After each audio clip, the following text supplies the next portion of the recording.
It's Saturday afternoon at the shopping mall, Black Friday, holiday season, the kind of day when everyone seems to have decided to leave their house at exactly the same time. You're standing in the middle of the main corridor, surrounded by hundreds of people moving in every direction like a human river that never stops flowing. And you can't breathe. Not because there's no oxygen. There's plenty of air, but your chest feels tight anyway. Your heart is racing. Sweat starts forming on your palms, your forehead, the back of your neck. The noise, conversations overlapping, children crying, announcements on the speaker, music from store speakers. All of it crashes into your brain like static that won't stop. Someone bumps your shoulder without apologizing. A stranger stands too close in the checkout line, invading that invisible bubble you didn't know you needed so desperately. The fluorescent lights suddenly feel too bright. The smells, perfume, food court grease, the general odor of too many bodies in too small a space make your stomach turn. You want to run, actually run. Push through the crowd and escape to your car, to open space, to anywhere that isn't here. And you hate yourself a little for feeling this way because everyone else seems fine. They're shopping, laughing, living their lives while you're having what feels like a silent panic attack in the middle of Bath and Body Works. What's wrong with me, you think, gripping your shopping bag tighter? Why can't I just be normal? Here's what you need to understand. There is nothing wrong with you. Your brain isn't broken. You're not weak or antisocial or defective. What you're experiencing has a name, a cause, and a precise neurological explanation. And tonight, I'm going to show you exactly what's happening inside your head when you're surrounded by crowds, why some people thrive in chaos while you're drowning in it, and what this says about the way your unique brain is wired. Because once you understand the science, everything changes. The shame disappears. And the path to managing it becomes clear. Before we dive deep into applied psychology, subscribe to the channel. Tell me in the comments where you're from. Act 1. The Overwhelmed Brain. 9 minutes. Michael Torres was 32 years old when he finally admitted to his therapist what he'd been hiding for years. He was a successful marketing executive, managed teams of 15 people, gave presentations to rooms full of clients. But put him in a crowded subway car during rush hour, and he would rather walk 5 miles in the rain than step inside. "I thought I was going crazy," Michael told me during our interview. "I could handle high-pressure meetings, difficult negotiations, public speaking. But a crowded grocery store on Sunday afternoon, I'd have a full meltdown. It made no sense." What Michael didn't know is that his reaction made perfect neurological sense. And it started with something called sensory processing sensitivity. Dr. Elaine Aron, psychologist and researcher who has spent over 25 years studying personality traits, identified that approximately 15 to 20% of the population has what she calls a highly sensitive nervous system. These aren't people who are emotionally fragile or overly dramatic. They're people whose brains literally process sensory information more deeply than the average person. When Michael walked into a crowded space, his brain didn't just register there are people here. It registered everything, every conversation happening within earshot, every movement in his peripheral vision, every smell, every sound, every subtle change in temperature and air pressure. His sensory cortex, the part of the brain that processes external stimuli, was working in overdrive. For most people, the brain has efficient filtering systems. The thalamus, acting like a neurological bouncer, decides what sensory information gets through to conscious awareness and what gets ignored. You don't consciously hear every car passing outside right now. You don't feel every thread of fabric touching your skin. Your brain filters it out as irrelevant noise. But in people like Michael, this filtering system is different. Not broken, different. More permeable, more sensitive. The thalamus lets more information through, which means more data flooding into conscious awareness, more stimuli demanding attention, more neural processing power being used every single second. Imagine your brain as a computer. Most people's computers have 10 programs running in the background. Michael's computer, 60 programs, all running simultaneously, all consuming processing power, all generating heat. And in a crowded mall on Black Friday, that number jumps to 200 programs. The result isn't just discomfort. It's system overload. The prefrontal cortex, responsible for executive function and rational decision-making, starts to struggle under the cognitive load. That's why simple decisions, which checkout line to choose, what brand of soap to buy, suddenly feel impossibly difficult when you're overstimulated. Michael's amygdala, the brain's threat detection center, was also involved. In evolutionary terms, large groups of humans meant potential danger. Crowds could turn into mobs. Strangers could be threats. Our ancestors who paid attention to these social dangers survived longer. But Michael's amygdala was particularly vigilant, hypervigilant actually. A 2019 study from the University of California used fMRI technology to scan the brains of people with high sensory sensitivity in various environments. When exposed to crowded, noisy spaces, their amygdalae showed significantly higher activation than control groups. The amygdala was sending constant threat signals, not because there was actual danger, but because the sheer amount of unpredictable stimuli, people moving erratically, sudden noises, unexpected touches, triggered the same neural pathways that would activate if Michael were in actual danger. His body responded accordingly. Cortisol, the stress hormone, flooded his system. His heart rate increased. His breathing became shallow. Blood flow redirected from his digestive system to his muscles, preparing for fight or flight. Evolutionarily appropriate responses, socially inconvenient in a Trader Joe's. The worst part, Michael explained, was that I couldn't explain it to people. When I'd suggest meeting at a quiet cafe instead of a busy restaurant, friends would call me antisocial. When I'd leave parties early, people thought I was rude. My ex-girlfriend accused me of not wanting to spend time with her family at holiday gatherings. But it wasn't about them. It was about the environment. Too many people, too much noise, too much everything. What Michael was experiencing is called crowd intolerance, and it exists on a spectrum. On one end, mild discomfort in packed spaces. On the other end, full agoraphobia, clinical fear of situations where escape might be difficult. But Michael wasn't agoraphobic. He didn't fear open spaces or public situations in general. He specifically struggled with density, with sensory chaos, with the unpredictable overlapping stimuli that crowded environments created. Dr. Jerome Kagan, developmental psychologist from Harvard, spent decades studying temperamental differences in children. He found that about 20% of infants showed what he called high reactive temperament. They cried more easily, startled at sudden stimuli, and showed elevated heart rates in novel situations. Follow-up studies tracked these children into adulthood. The majority grew up to be adults who preferred calm, predictable environments. Who felt drained by excessive social stimulation? Who needed significant alone time to recover from busy days? They weren't damaged. They were differently wired from birth. Their nervous systems processed the world at higher resolution, which brought both gifts and challenges. The gifts?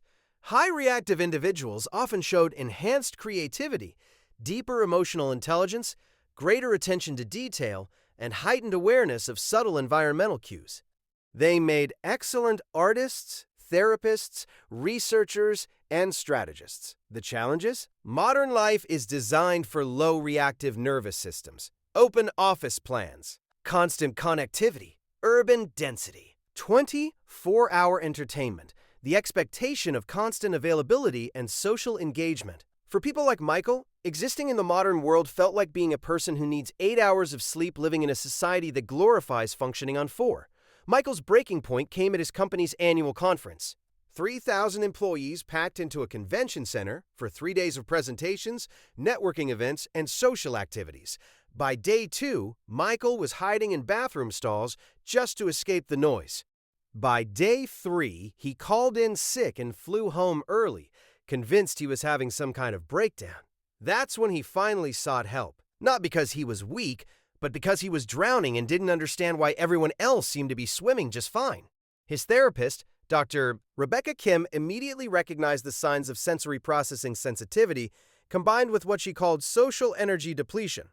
She explained that Michael wasn't antisocial. He enjoyed people in small doses, meaningful conversations, genuine connections. He was what psychologists call a highly sensitive introvert.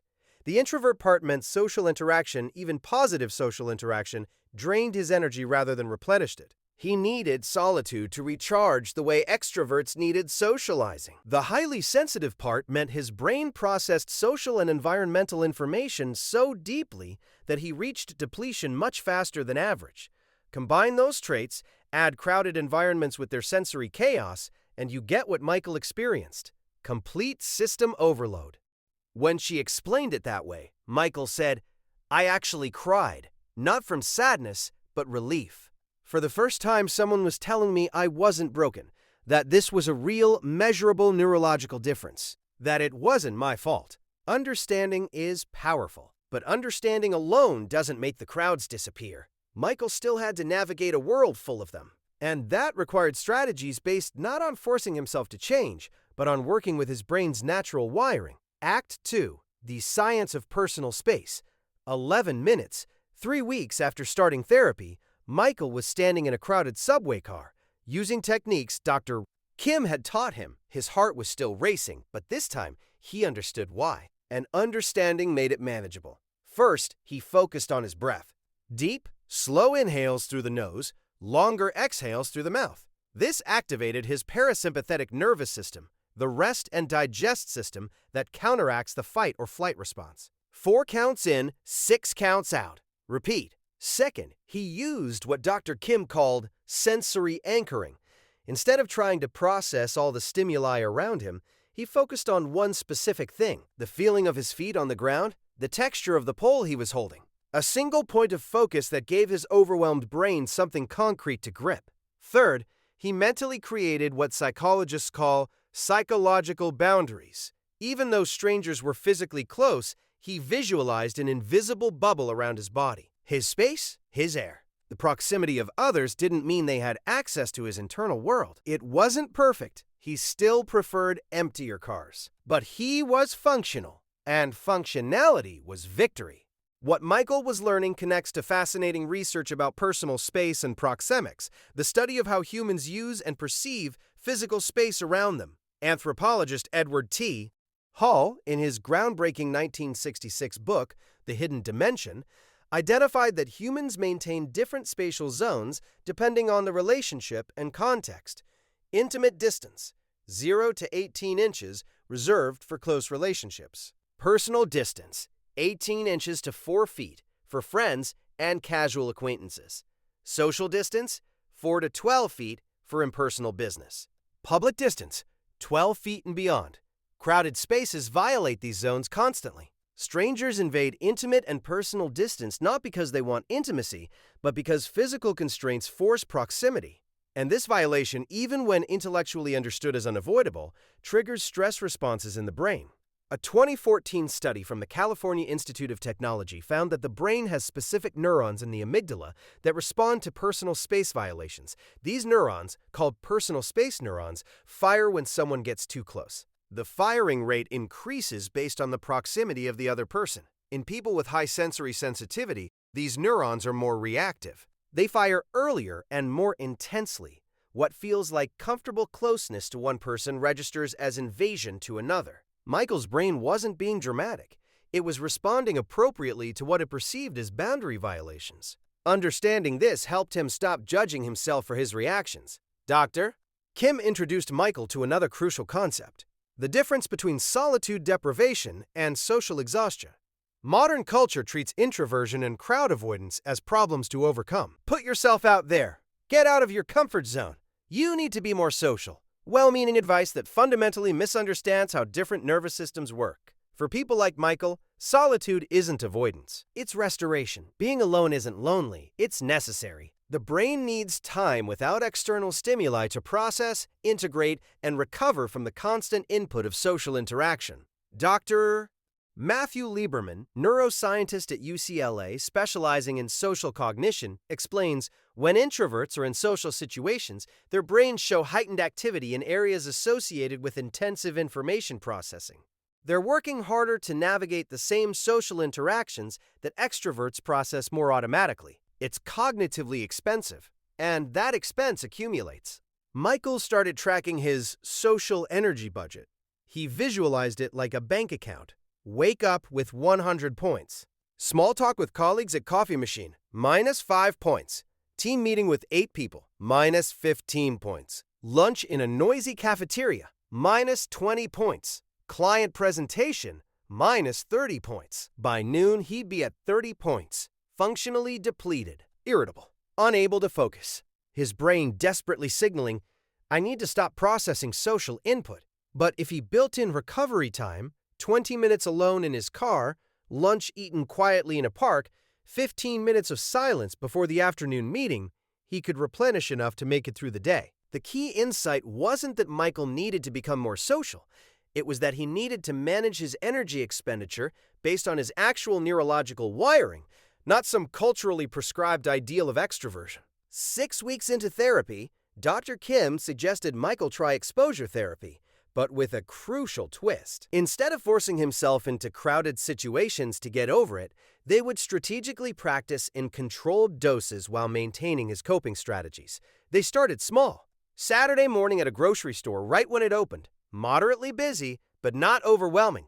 Michael went in with a specific list, headphones playing neutral music to reduce auditory overload, and a planned escape route if he needed it. First trip, 10 minutes, manageable discomfort. Heart rate elevated but controlled, successful completion. Second trip, the following week, 15 minutes, same store, slightly busier time. Still manageable. The goal wasn't desensitization, making Michael's brain stop responding to crowds. The goal was building confidence that he could handle temporary discomfort when necessary, and developing reliable tools to manage his nervous system's response. By week 12, Michael could handle necessary crowded situations, airports, work conferences, family gatherings, without complete meltdowns. He still didn't enjoy them, still needed recovery time afterward, still preferred quieter alternatives when possible. But he was no longer afraid of his own reactions, no longer convinced he was defective, and that psychological shift changed everything. Michael also learned to communicate his needs without shame. When planning social events with friends, he'd suggest alternatives. I'd love to hang out, but could we do dinner at a quiet place instead of that loud bar? Crowded spaces really drain me, and I want to actually be present with you guys. Most people, when given honest, shame-free explanation, were accommodating. The friends who weren't?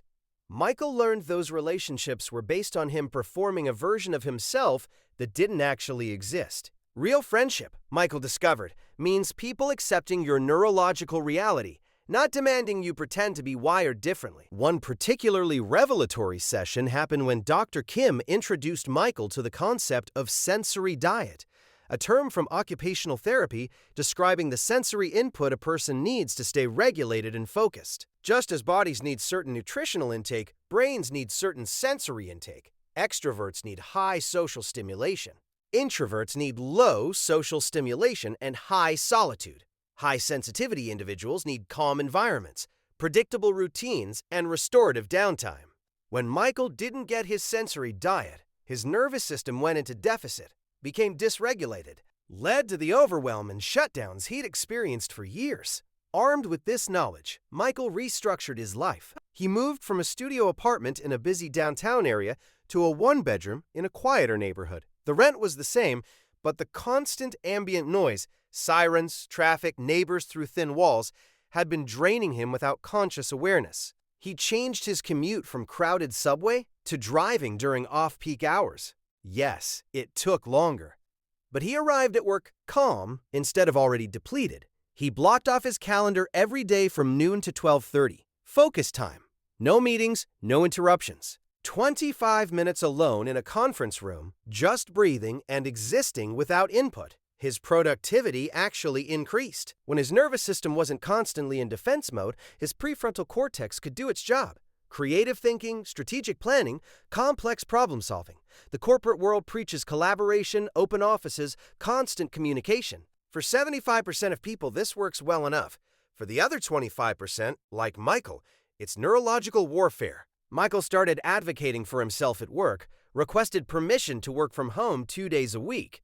When told the company valued face time and team culture, he came prepared with data. He showed research from 2018 published in the Journal of Environmental Psychology. Open office plans reduce productivity by 15% for tasks requiring concentration. He showed statistics on deep work versus shallow work, on the cognitive cost of interruptions, on individual differences in optimal work environments. He made a business case. I'm not asking to never collaborate. I'm asking to do my deep thinking work in an environment where my brain can actually function at full capacity. The result will be better work product, which benefits everyone. His manager, somewhat surprisingly, agreed to a trial period. The results spoke for themselves. On work-from-home days, Michael's output was measurably higher quality. He was less irritable in meetings, more creative in brainstorming sessions, more patient with colleagues, because he wasn't operating from a constant state of depletion. 9 months into his journey, Michael attended a friend's wedding. 200 guests. Reception in a loud venue with DJ, dance floor, packed tables. Exactly the kind of situation that would have destroyed him a year earlier. He implemented everything he'd learned. Arrived early, when the venue was emptier, to acclimate gradually. Chose a seat near the exit, giving himself psychological escape route. Took 3 separate breaks during the reception, stepping outside for 5 minutes of silence and cool air. Limited alcohol, knowing it would impair his coping strategies. He stayed for 3 hours, not the whole event, but enough to celebrate his friend's important day. Left before complete depletion. Went home, took a hot shower, sat in silence for 30 minutes, and felt proud. Not because he'd conquered his sensitivity, but because he'd worked with it skillfully, managed his energy, honored his limits while still showing up for someone he cared about. The next morning, he sent his friend a text. "Beautiful wedding. So happy for you both. Had to leave a bit early, but that's just how my brain works with big crowds. Hope you understand." Response came 5 minutes later. "Totally understand. Just glad you were there. Thanks for coming. No judgment." No, you should have stayed longer. Just acceptance. Michael realized that most of the pressure he'd felt to be different came from inside his own head. The world was more accommodating than he'd feared once he stopped being at war with himself. Act.A, The Gift of Sensitivity. 7 minutes, 1 year after starting therapy, Michael was sitting in Dr. Kim's office for what would be one of their final regular sessions. He'd made remarkable progress, not by changing who he was, but by understanding and working with his neurological wiring. "I want to tell you something that might sound strange," Dr. Kim said. "I don't view your sensitivity as a disorder that needed fixing. I view it as a trait with both challenges and advantages. And I think you're ready to hear about the advantages." Michael leaned forward, curious. Dr. Kim explained that the same neural architecture that made Michael vulnerable to overstimulation also gave him significant strengths. His heightened sensory processing meant he noticed details others missed. In his marketing work, this translated to catching errors in campaigns before launch, noticing subtle shifts in client mood during presentations, and identifying market trends earlier than colleagues. His deep processing style meant he thought through problems more thoroughly. He considered angles and implications that quicker-thinking colleagues overlooked. His best strategic work came from this depth. His emotional sensitivity, which he'd viewed as weakness, actually gave him superior empathy. He could read people's emotional states accurately, respond to unspoken needs, and build genuine rapport with clients who felt truly heard. Research supports this. A 2020 meta-analysis published in Neuroscience and Biobehavioral Reviews found that individuals with high sensory processing sensitivity showed enhanced performance on tasks requiring attention to detail, pattern recognition, and emotional nuance. They also showed higher levels of creativity. Because they processed information more deeply, they made novel connections between concepts, saw possibilities others missed, thought in more complex, multidimensional ways. The challenge was that modern culture values speed over depth, breadth over focus, constant action over thoughtful reflection. Michael's brain was built for a different kind of excellence, and once he stopped trying to force himself into the extrovert ideal, his natural strengths could emerge. "Think about it," Dr. Kim said. "Would you rather live in a world where everyone processes everything at surface level, where nobody notices subtle beauty, deep meaning, emotional complexity? Your sensitivity isn't a bug in the system, it's a feature. Different, not defective." Michael had never thought about it that way. He'd spent so long viewing his crowd intolerance, his need for solitude, his sensory sensitivity as problems to overcome. But what if they were just the trade-offs for cognitive strengths he'd taken for granted? Dr. Kim introduced him to research by Dr. Elaine Aron about environmental sensitivity. Some people are like dandelions. They can grow almost anywhere, thrive in varied conditions relatively unaffected by context. Others are like orchids. They wilt in harsh environments but flourish spectacularly in the right conditions. Michael was an orchid. Put him in constant crowds, noise, and chaos, and he withered. but put him in calm, controlled environments with meaningful work and genuine connections. And he bloomed. The goal wasn't to turn orchids into dandelions. It was to help orchids find and create the environments where they could thrive. Michael started seeking out other people who understood this. He found online communities of highly sensitive people, introverts, and individuals who struggled with overstimulation. For the first time, he didn't feel alone. One woman in the group described how she built her entire career around her sensitivity. She was a night shift editor working from home, rarely interacting with more than 3 people at once. To extroverts, her life might seem isolated. To her, it was perfect. She was productive, creative, and genuinely happy. Another person described how they'd negotiated a 4-day work week, using the 5th day for complete restoration. Their employer agreed because their output on those 4 days exceeded what they produced on a typical 5-day schedule when constantly depleted. Michael realized there wasn't one right way to live. The cultural narrative of constant socialization, packed schedules, and endless networking wasn't universal truth. It was just one approach that worked for one type of nervous system. He started making bigger life changes, turned down a promotion that would have required constant travel and client entertaining, accepted a different role with more strategic work and less face time, took a slight pay cut but gained massive quality of life improvement, started dating someone he met through a quiet book club instead of loud bars. Their first dates were walks in botanical gardens, used bookstores, cooking dinner at home. Both of them happily introverted, both understanding the need for separate space even within partnership.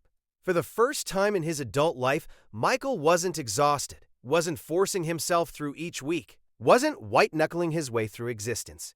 18 months after his first therapy session, Michael was asked to speak on a panel about workplace neurodiversity at an HR conference. The irony wasn't lost on him. Public speaking at a conference, something that would have terrified him before. But this time, he prepared in ways that worked for his brain, arrived the day before to acclimate to the venue when it was empty, requested a smaller breakout room instead of main stage, limited the panel to 4 people instead of 8, scheduled it for morning when he had full energy, not afternoon when depleted. His presentation focused on how organizations could better support neurological diversity, how 20% of your workforce might be struggling silently with open offices, constant collaboration, and packed social calendars, how small accommodations, quiet rooms, flexible schedules, remote work options could unlock massive potential in people whose brains work differently. The response was overwhelming. After the panel, dozens of people approached him privately. "That's me. I thought I was the only one. Thank you for putting words to what I've felt my whole life." Michael realized that by accepting and advocating for himself, he'd given others permission to do the same. Today, Michael is 35. He lives in a quiet neighborhood with his partner and their cat, works mostly from home, with strategic in-office days for meetings that genuinely benefit from FaceTime, has a small circle of close friends instead of a large social network, spends weekends hiking, reading, and attending small gatherings rather than parties. To some, his life might seem limited, but to Michael, it feels like freedom. "I used to think something was wrong with me," he told me in our final interview. "Now I understand that different brains need different environments. Mine needs quiet, needs space, needs depth over breadth. And that's not only okay, it's valuable. The world needs people who think deeply, who notice details, who process complexity. We can't all be high-energy extroverts bouncing from one social situation to the next. Someone has to be the person who actually thinks things through." He paused, smiled. "Turns out I'm wired to be that person. And I'm done apologizing for it. The human brain is the most complex structure in the known universe. 100 billion neurons, each connected to thousands of others, creating patterns of electrical activity that generate consciousness, personality, experience. No 2 brains are identical. Some are wired for speed, others for depth. Some crave stimulation, others need peace. Some thrive in crowds, others flourish in solitude. None of these variations are superior or inferior. They're just different strategies the brain uses to navigate reality. If you're someone who hates crowded places, who feels drained by too much socializing, who needs quiet to think and space to breathe, your brain isn't broken. It's specialized, optimized for deep processing, careful analysis, and meaningful connection rather than superficial breadth. The challenge is living in a world that often doesn't understand or accommodate that optimization. But understanding the science, the neurology of sensitivity, the reality of different nervous systems, the legitimacy of your experience is the first step. From understanding comes acceptance. From acceptance comes strategy. From strategy comes the ability to build a life that works with your brain instead of against it. You don't need to change who you are. You need to understand who you are, honor what your nervous system needs, and give yourself permission to design your life accordingly. The crowd doesn't have to win. You just have to stop fighting yourself and start working with the remarkable, sensitive, deeply processing brain you have. It's not a limitation. It's a different kind of strength, and the world needs what you bring to it. And that's the end of our experience. If you enjoyed the video, please leave a like. It's very important for us to know the truth. Be honest in the comments, leaving creative suggestions so we can improve the quality of our content more and more. Comment where you're from. Check out the video on the screen. I'm sure you'll like it. See you in a few seconds. We are Applied Psychology, and this is our contribution. Subscribe.